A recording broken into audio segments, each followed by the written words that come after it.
송은재TV 시작합니다.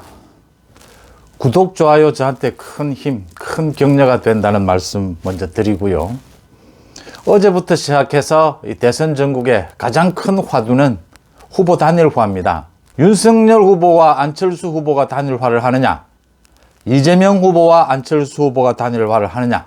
오늘 오전에 관훈클럽에 나가서 안철수 후보가 후보 단일화는 없다, 완주한다, 자신의 10년의 정치 인생을 쭉 되돌아보면서 후보 단일화를 이번에는 하지 않겠다 거듭 강조를 하고, DJP 연합도 생각해 본 적이 없다, 아직 누구에게도 후보 단일화 제안을 받은 적도 없기 때문에 고민해 본 적도 없다, 이렇게 부인을 했는데도 오늘 하루 종일 후보 단일화를 둘러싼 여러 가지 음모론, 여러 가지 얘기들이 나왔습니다.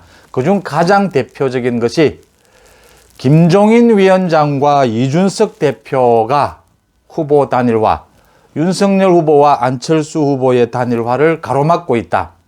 오히려 이재명과 안철수의 단일화를 김종인과 이준석 대표가 추진하고 있다, 이런 얘기가 나왔고, 곧바로 이제 안철수 후보 쪽에서 그것을 부인을 했습니다. 내용은 이런 겁니다. 그러니까 한국경제에서 오늘 보도를 한 것인데, 최근 들어서 이재명 후보와 김종인 위원장이 만났다. 그 다음 김종인 위원장과 안철수 후보가 또 만났다. 김종인 위원장을 중심으로 해서 안철수 후보와 이재명 후보의 단일화, 후보 단일화 문제가 구체적으로 거론이 되고 있다. 거기에서 나오고 있는 이야기가 국무총리 자리를 안철수 후보에게 준다, 이런 보도가 나왔습니다. 그 다음에 김민전 교수, 윤석열 후보 선대위의 공동위원으로도 있었고 안철수 후보와도 아주 가까운 부산 출신의 정치학 교수입니다. 김민전 교수는 이준석 대표와 사이가 굉장히 좀 안 좋은 편이죠. 김민전 교수가 오늘 자신의 페이스북에 이준석 대표를 비난을 하면서, 이준석 대표가 후보 단일화에 회방을 놓는 이유는 김종인과 손잡고 안철수와 이재명이 후보 단일화하는 쪽으로 밀어붙여서 만약 대선에서 저도 대선 패배의 책임을 윤핵관 쪽으로 몰아붙이면서 자신의 당권을 지키는 이런 정치 행태를 보일 우려가 있다, 이렇게 예상을 하면서 정치권이 아주 시끄러웠습니다. 안철수 후보와 그러니까 국민의당에서 해명을 했습니다. 김종인 위원장을 사이에 두고 이재명과의 후보 단일화 논의가 있었다라는 걸 전면 부인을 했습니다. 시기적으로도 맞지 않다. 그러니까 안철수 후보와 김종인 위원장이 만난 것은 지난달이었고 이번 달에 이재명과 김종인이 만났지 않느냐, 이런 이야기입니다. 그럼에도 불구하고 이런 논란들, 이런 보도들이 상당히 설득력을 갖는 것이, 이제 안철수 후보가 후보직을 양보하고 국무총리를 맡는 형태의 이런 단판에 의한 후보 단일화. 현재로서는 후보 단일화를 여론조사 경선을 통해서 후보 단일화를 하는 방안은 설득력이 매우 떨어집니다. 안철수 후보의 지지율이 10% 밑으로 떨어졌고, 또 지금 시기상으로 여론조사를 하는 방안은 협의하기가 오히려 더 마이너스 요인이 훨씬 더 많다, 부작용이 훨씬 더 많다는 점에서 설득력이 떨어지고, 지금 한다면 단판에 의한 후보 단일화인데 오는 14일 후보 등록일 전에 단판에 의해서 후보 단일화를 하느냐, 투표 용지 인쇄를 앞두고 후보 단일화를 하느냐, 아니면 다음 달 4일 이제 사전 투표를 앞두고 후보 단일화를 하느냐, 여러 가지 이야기들이 있는데 가장 단판에 의한 후보 단일화는 오는 14일까지도 충분히 이루어질 수 있다.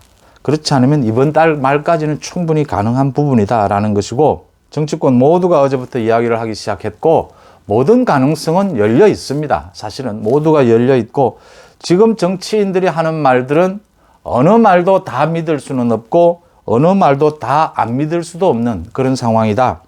정치인의 말을 믿지 말고 정치인의 발을 믿으라라고 하는데, 최근 들어서 이재명 후보가 부인인 그 김혜경 씨 비리 의혹 부분으로 회복할 수 없는 타격을 받았다. 앞으로 한 달 남은 이 대선 전국에서 이재명이 어떤 형태로든지 이 대선 전국을 흔들기 위해서는 안철수와의 단일화, 이 카드밖에는 없지 않느냐. 그래서 이재명이 최근 들어서 김종인 위원장도 만나고 여러 사람들을 만나고 있다.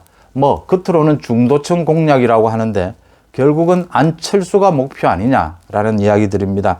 여기에 여러 사람들이 등장을 합니다. 홍준표 의원도 등장을 하고 김종인, 이준석 대표, 또 국민의당의 권은희 원내대표까지 등장을 합니다. 지금 대표적으로 국민의당에서는 권은희, 국민의힘에서는 이준석 대표가 후보 단일화를 가로막고 있다. 가장 후보 단일화를 반대하고 있다. 자신의 정치적 계산으로도 후보 단일화는 안 된다라고 정말 온몸을 다해서 반대하고 있는 편입니다. 그 틈을 노려서 이재명이 안철수와 막판에 후보 단일화를 하는 이런 큰 그림을 그리는 것이 아니냐. 거기에 김종인과 이준석이 어떻게 활용되고 있는 것이 아니냐. 여러 가지로 서로 주고받는 정치적 이해관계가 맞아떨어진 것이 아니냐. 이런 얘기들입니다. 먼저 후보 단일화와 관련해서 윤석열 후보가 어제 정리를 했습니다. 명쾌하게. 후보 단일화 문제는 자신에게 맡겨달라. 다른 사람, 누가 많은 사람들이 이야기한다고 해서 그게 이루어지지도 않는다. 자신과 안철수 대표가 전격적으로 담판을 통해서 후보 단일화 문제를 매듭짓겠다라고 얘기를 했습니다. 그런데도 불구하고 이준석 대표가 계속해서 후보 단일화를 해봐야 윤석열 후보에게 도움이 되는 것이 없다. 안철수 후보가 이재명 후보와 단일화를 해도 크게 놀라운 것이 아니다. 이렇게 계속 회방을 하고 있습니다. 권은희 원내대표도 국민의당의 권은희 원내대표도 후보 단일화 가능성은 제로다라고 부인을 하고 있습니다. 그러면 첫째, 안철수 후보는 어느 쪽이든 단일화를 하느냐라는 부분에 지금 정치권에서는 안철수 후보가 이번에 완주할 것은 어렵다. 완주하기는 어려울 것이다라고 보는 게 대체적입니다. 지지율 면에서도 그렇고 안철수 후보가 이번 대선에서 보여준 여러 가지 공약이나 여러 가지 대국민 캠페인도 좀 취약하다, 약하다, 좀 준비가 아직 덜 됐다라고 하는 부분입니다. 전체적으로 안철수 후보는 가능하면 윤석열 후보로 단일화를 하는 쪽으로 기울어지지 않겠느냐 이렇게 보입니다. 이재명 후보와의 단일화는 안철수 후보는 굉장히 힘들다라고 하는 부분이 첫째, 문재인 대통령과 안철수 후보는 정말 돌이킬 수 없는 어떤 깊은 이런 원한 관계가 있지 않습니까? 그 소위 드루킹 여론 조작. 안철수 후보가 철저하게 그 피해를 받았고요. 문재인 정권의 교체, 이 부분이 안철수 후보가 가장 강조해온 부분이고, 이재명은 안철수와 정치적인 노선, 정치적인 비전도 굉장히 다르고 문재인 정권의 연장이다라고 하는 점에서 안철수 후보가 이재명의 손을 잡기는 힘들 것이다. 또 안철수 후보가 앞으로 큰 정치적인 그림을 그리더라도 국민의힘 보수 지금 유권자들에 대해서 안철수 후보가 그동안도 계속해서 메시지를 보내왔듯이 보수층의 이 유권자들이 안철수가 다음에 큰 정치적 그림을 그리는 데는 역시 배경이 될 수밖에 없다라고 하는 점에서 이재명과 손을 잡는 것은 굉장히 가능성은 떨어지지만 그래도 이 가능성이 남아는 있다. 안철수 후보로서도 이재명과 손을 잡을 이 가능성을 남겨둬야 윤석열 후보와의 정치적인 협상에서 유리한 고지, 주도권을 잡을 수 있다라고 하는 점에서 안철수 후보는 이재명과 손을 잡는 이 여지도 계속 남겨두면서 윤석열 후보와 담판을 하게 될 것이고 곧 아마 윤석열 후보와 안철수 후보가 두 사람만이 어떤 형태로든지 만나지 않겠느냐 이런 예상들이 나오고 있습니다. 여기에서 가장 문제가 되는 것이 김종인 위원장과 이준석 대표입니다. 윤석열 후보에게 김종인과 이준석은 아마 이 대선 국면에서 정말 어떤 넘어야 할 숙제, 처음부터 끝까지 그런 것 같습니다. 그러니까 완전히 김종인과 이준석을 칼로 도려내듯이 이렇게 배제할 수도 없고 그렇다고 완전히 안고 갈 수도 없고 이렇게 거리를 조정하기가 굉장히 어려운 막판까지 숙제가 되고 있다. 김종인 위원장과도 선을 그었는데도 불구하고 여전히 김종인 위원장이 이재명 쪽으로는 기울어지지 않도록 또 김종인 위원장이 이렇게 안철수와 이재명 사이에서의 또 정치적인 행보, 윤석열 후보로서는 김종인과 손을 완전히 놓을 수 없는, 완전히 척을 지을 수 없는 그런 입장이고요. 이준석 대표 마찬가지입니다. 당대표이기도 하거니와 이준석 대표와 지난달 초에 갈등을 마무리 짓고 같이 손을 잡으면서 윤석열 후보가 지지율이 크게 반등하기 시작해서 이제는 이재명 후보를 훌쩍 앞서가는 이렇게 안정세를 보이고 있다. 지금에 와서 이준석 대표와 또다시 이 척을 진다든지 갈등을 빚는 국면은 윤석열 후보로서는 굉장히 위험하다라고 하는 부분입니다. 어떻게 해서든 마지막까지 이준석과 김종인을 그래도 완전히 척을 지지는 않고 끌고는 가야 한다. 이런 점에서 윤석열 후보의 고민이 있습니다. 가장 믿을 수 있는 것은 안철수 후보가 이재명보다는 훨씬 80%에서 90% 윤석열 후보와 손을 잡을 가능성이 매우 높다라는 것이고 윤석열 후보도 정권 교체를 위해서 안철수 후보와 손을 잡아야 한다.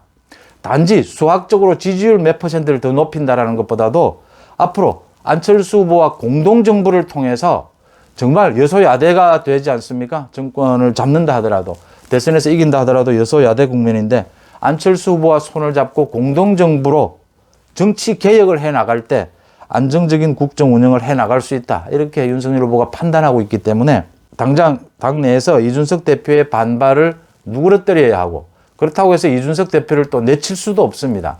이준석 대표가 지금 그 윤석열 후보의 방침에 거의 지금 반발을 하다시피 하고 있습니다. 지금 어제 오늘은 이렇게 반발하고 있는 이준석 대표의 불안감, 그 당권에 대한, 당권을 잃을지 모른다라고 하는 그런 불안감, 그런 불안감을 좀 누그러뜨리면서 적절한 선에서 연대를 해 가야 한다.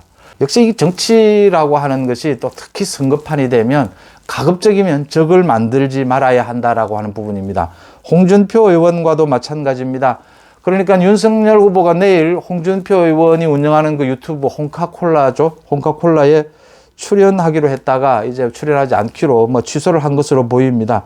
여러 가지 의미가 있을 겁니다. 윤석열 후보가 안철수 후보와 직접 만나서 많은 문제를 풀 수 있다면 김종인, 이준석 리스크가 크게 줄어들 것이다.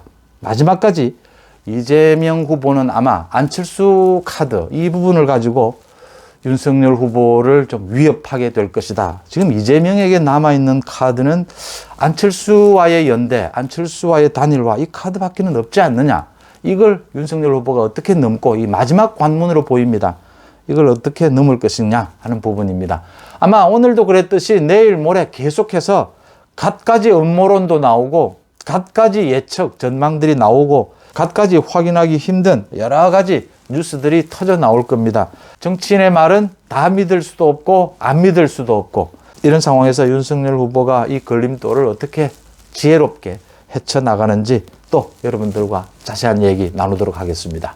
송은재 TV 마칩니다. 고맙습니다.